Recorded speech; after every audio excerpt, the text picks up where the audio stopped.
جلال الدین رومی، آپ رحمت اللہ علیہ کا نام محمد، لقب جلال الدین اور عرفیت مولانا رومی ہے۔ آپ رحمت اللہ علیہ کے اسلاف بلخ کے رہنے والے تھے جو آج کل افغانستان کا حصہ ہے۔ مولانا جلال الدین رومی 6 ربیع الاول 604 ہجری بمطابق 30 ستمبر 1207 عیسوی کو بلخ میں پیدا ہوئے۔ آپ کے دادا حسین بن احمد خطیبی بڑے صاحب علم اور فاضل شخص تھے۔ آپ کے والد مولانا بہاؤالدین بھی بہت بڑے عالم تھے اور سلطان العلماء کہلاتے تھے۔ مولانا رومی جس زمانے میں اس دنیا میں تشریف لائے، یہ وہ دور تھا جب اسلام شمالی افریقہ تک پھیل چکا تھا اور مسلمان یورپ کے دروازے پر دستک دے رہے تھے۔ برے صغیر پاک و ہند میں شہاب الدین غوری کی اسلامی حکومت قائم ہو چکی تھی۔ اسلام کے ثقافتی اثرات دنیا کے بڑے بڑے حصے میں پھیل چکے تھے، لیکن اسلام دشمنوں نے مسلمانوں کو عقائد کی بحثوں میں الجھا رکھا تھا، اور یہی وہ دور ہے جب مغربی طرف سے صلیبی فوجیں یلغار کر رہی تھیں اور مشرق کی طرف سے تتاری سیلاب امڑ رہا تھا۔ لیکن امت مسلمہ پر یہ اللہ کا خاص کرم تھا کہ اس نے مسلمانوں کو مولانا جلال الدین رومی جیسی صاحب کشف و علم ہستی عطا کی، جنہوں نے اصلاح و تربیت کا کٹن کام اس خوبی سے انجام دیا کہ اللہ کے فضل و کرم سے اسی صدی کے آخری حصے میں اسلام کے دشمن اسلام کے نام لیوا بن گئے۔ تاتاری حکمران برقع خان نے اسلام قبول کر لیا اور انہی مغلوں نے اسلام کی گراں قدر خدمات انجام دیں جو کبھی اسلام کو نعوذ باللہ صفحہ ہستی سے مٹانے کے در پہ تھے۔ مولانا جلال الدین رومی کے والد محترم مولانا بہاؤالدین محمد امام غزالی سے بہت متاثر تھے۔ امام غزالی کا انتقال مولانا بہاؤالدین محمد کی پیدائش سے چند سال قبل ہو چکا تھا، لیکن امام صاحب نے فلسفے کے نظام پر بے خوفی کے ساتھ جو عالمانہ تنقید کی تھی، اس کے اثرات ابھی تک بڑے نمایاں تھے۔ چنانچہ مولانا رومی نے جب ہوش سنبھالا تو ان کے گھرانے میں امام غزالی کی تعلیمات کا چرچا تھا۔ یوں یہ ایک علم پرور گھرانہ تھا کہ جس پر صوفیانہ رنگ غالب تھا۔ چنانچہ ایسے ماحول میں مولانا رومی کی فطری صلاحیتوں کو بھرپور جلا ملی اور ان کی پاکیزہ سیرت کے گوہر اور زیادہ نکھر گئے۔ یہ وہ عہد تھا جب بچوں کو قرآن کریم اور حدیث کا مطالعہ کروایا جاتا تھا۔ اس کے علاوہ حساب، منطق، سیاسیات اور فلسفہ اخلاق کی بھی تعلیم دی جاتی تھی۔ مولانا بہاؤالدین کو اپنے ہونہار فرزند کی تعلیم و تربیت کا بڑا خیال تھا، اسی لیے انہوں نے اپنے ایک مرید سید برہان الدین محقق ترمذی کو اپنے بیٹے کا اتالیق مقرر فرمایا۔ سید برہان الدین بڑے بلند مرتبے والے بزرگ تھے۔ آپ نے بڑی محبت کے ساتھ اپنے لائق شاگرد کو 5 سال تک تعلیم دی۔ اس کے بعد حالات کچھ ایسے ہوئے کہ مولانا بہاؤالدین کو 610 ہجری میں بلخ کی سکونت ترک کرنی پڑی۔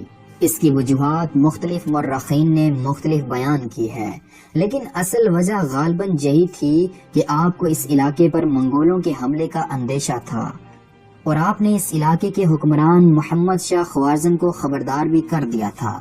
مولانا بہاؤالدین اپنے اہل خانہ کے ساتھ بلخ سے روانہ ہو گئے۔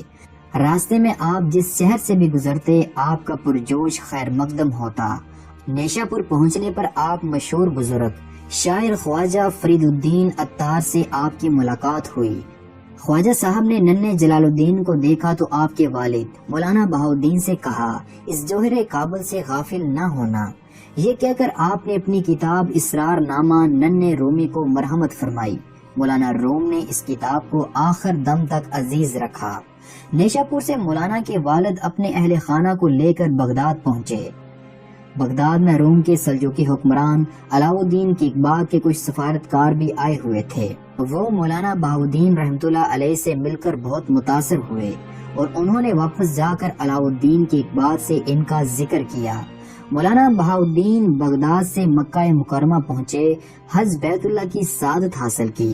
اس مبارک فریضے کی ادائیگی میں ننھے رومی بھی ان کے ساتھ تھے۔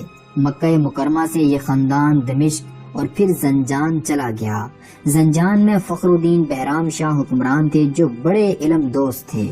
زنجان سے مولانا بہاؤالدین نے ملاتیا کا رخ کیا۔ آپ کے ہمسفروں نے آذربائیجان میں قیام کرنا چاہا، مگر آپ نے اس بات کو پسند نہ فرمایا۔ والی آذربائیجان کی ملکہ عصمت خاتون خود آپ رحمۃ اللہ علیہ کو روکنے کے لیے پہنچے۔ آپ کے بے حد اصرار پر مولانا بہاؤالدین نے خواہی ظاہر کی کہ قصبہ اطہشر میں آپ کے لیے ایک مدرسہ تعمیر کرا دیا جائے۔ چنانچہ فوری طور پر ایک مدرسہ تعمیر کیا گیا۔ مولانا بہاؤالدین نے اس مدرسے میں 4 سال تک درس و تدریس کے فرائض سر انجام دیے۔ آذربائیجان کے والی ملک فخر الدین اور ملکہ عصمت خاتون کے انتقال کے بعد سلطان العلماء مولانا بہاؤالدین لارندہ چلے آئے۔ یہاں بھی ایک مدرسہ تعمیر کیا گیا اور مولانا بہاؤالدین نے 7 سال تک یہاں تعلیم دی۔ سمرقند کے ایک معزز بزرگ خواجہ شرف الدین سمرقندی بھی لارندہ آ گئے تھے۔ مولانا بہاؤالدین کی خواہش پر خواجہ شرف الدین کی بیٹی گوہر خاتون کی شادی مولانا جلال الدین رومی سے کر دی گئی۔ اس وقت مولانا کی عمر 17 یا 18 سال تھی۔ یوں 632 ہجری میں مولانا کے پہلے فرزند رشید سلطان پیدا ہوئے۔ مولانا کے دوسرے بیٹے علاؤ الدین بھی لارندہ ہی میں پیدا ہوئے۔ روم کے حکمران علاؤ الدین کی اقباط کے دور میں تتاریوں کا فتنہ نمودار ہو چکا تھا اور چنگیز خان نے بلخ، بخارا، سمرقند، نیشا پور، ہرات اور مرو میں تباہی مچا دی تھی۔ چنانچہ تمام متاثرہ علاقوں سے لوگ پناہ لینے کے لیے کونیا کا رخ کر رہے تھے۔ کونیا موجودہ ترکی کے شمال حصے میں واقع ہے۔ علاؤ الدین کی اقباط علم پرور حکمران تھے۔ انہوں نے کونیا آنے والے علمی شخصیات کو بہت عزت دی اور مولانا بہاؤالدین کو بھی کونیا آنے کی دعوت دی۔ مولانا بہاؤالدین نے دعوت قبول کر لی اور لارندہ سے کونیا منتقل ہو گئے۔ اس وقت مولانا رومی کی عمر تقریباً 22 سال تھی۔ علاؤ الدین کی اقباط نے مولانا بہاؤالدین کے ہاتھ پر بیعت کر لی۔ کونیا میں قیام کے دوران 2 سال بعد مولانا رومی کو ایک صدمے سے دوچار ہونا پڑا، کیونکہ 628 ہجری میں مولانا کے والد سلطان العلماء مولانا بہاؤالدین رحمۃ اللہ علیہ کا انتقال ہو چکا تھا۔ ان کے بعد تمام اکابر کی نگاہ مولانا رومی پر پڑی اور اتفاق رائے سے مولانا رومی کو اپنے والد کا جانشین چن لیا گیا۔ ان دنوں مولانا رومی کے اتالیق سید برہان الدین محقق ترمذی اپنے وطن ترمز میں تھے۔ انہیں اپنے مرشد مولانا بہاؤالدین کے انتقال کی اطلاع ملی تو وہ اشکبار آنکھوں کے ساتھ کونیا پہنچے۔ پیارے شاگرد جلال الدین رومی کو گلے لگایا۔ یہ جان کر انہیں بے حد خوشی ہوئی کہ ان کے ہونہار شاگرد نے تمام علوم میں کمال مہارت حاصل کر لی ہے۔ مولانا رومی اپنے بے انتہا علم کے باوجود اب بھی علم کے حصول کے متلاشی تھے۔ علم کی پیاس ہنوز باقی تھی۔ اپنی تشنگی دور کرنے کی غرض سے انہوں نے 630 ہجری میں شام کا رخ کیا۔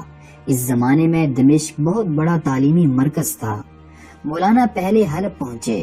یہاں سلطان صلاح الدین ایوبی کے بیٹے الملک الظاہر نے کئی مدرسے قائم کیے تھے۔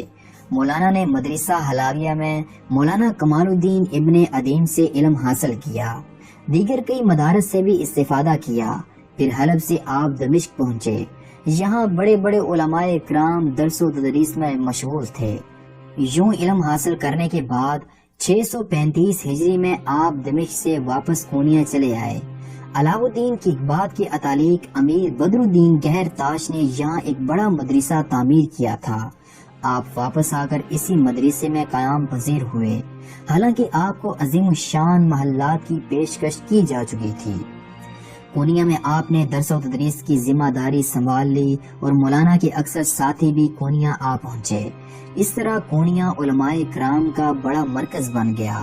مولانا رومی کے مدرسے میں 400 سے زائد طلبہ تھے۔ مولانا اپنے مدرسے کے علاوہ دیگر 3 مدارس میں بھی درس دیا کرتے تھے۔ پھر ایک ایسی شخصیت مولانا کی زندگی میں داخل ہوئی جس نے مولانا کے خیالات و افکار پر بہت گہرے اثرات مرتب کیے، بلکہ اس شخصیت کے روحانی تاثر نے مولانا کے دل کی کیفیت یکسر بدل کر رکھ دی۔ یہ شخصیت ایک بہت بڑے بزرگ اور صوفی حضرت شاہ شمس تبریز کی تھی۔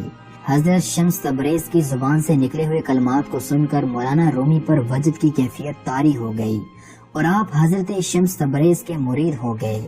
اس کے بعد کیفیت یہ تھی کہ مولانا رومی اور حضرت شمس تبریز گھنٹوں ایک ساتھ بیٹھے رہتے تھے اور معرفت الہی اور تصوف کی گفتگو جاری رہتی تھی۔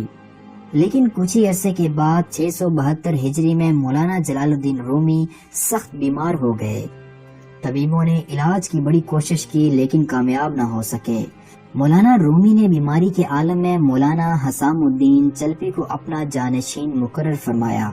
اپنے مریدوں کو نصیحتیں کی کہ وہ ہر حال میں اللہ سے ڈرتے رہیں، اور 6 جمادی الاخر 672 ہجری بمطابق 13 دسمبر 1273 عیسوی کو غروب آفتاب کے وقت عالم اسلام کے اس عظیم ستارے نے دنیائے فانی کو الوداع کہا۔ رات میں آپ کی تجہیز و تدفین ہوئی۔ مولانا رومی کو ان کے والد محترم مولانا بہاؤالدین کے مقبرے کے اندر ہی دفن کیا گیا۔